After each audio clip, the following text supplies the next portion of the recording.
Revision करण्यासाठी महत्त्वाच्या MP महत्त्वाचे म्हणजे नोट्स हं. आणि ते स्वतःच्या पाहिजेत. म्हणजे इतरांच्या कोणाच्या नोट्स वापरणे म्हणजे ते स्पून स्पीडिंग होईल. स्वतःच्या नोट्स असेल, नोट्समध्ये पण ज्या आपल्या लक्षात राहणार नाहीत त्याच नोट्समध्ये पाहिजे.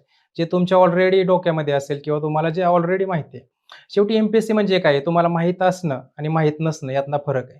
तुम्हाला वेगळं संशोधन करायचं नाहीये. जो बरोबर. डाटा आहे तोच तोच माहिती करायचा. माहीत करायचा आहे. त्यासाठी रिव्हिजन पाहिजेत. रिव्हिजनमध्ये सब्जेक्ट वाईज रिव्हिजन वेगवेगळ्या पाहिजेत.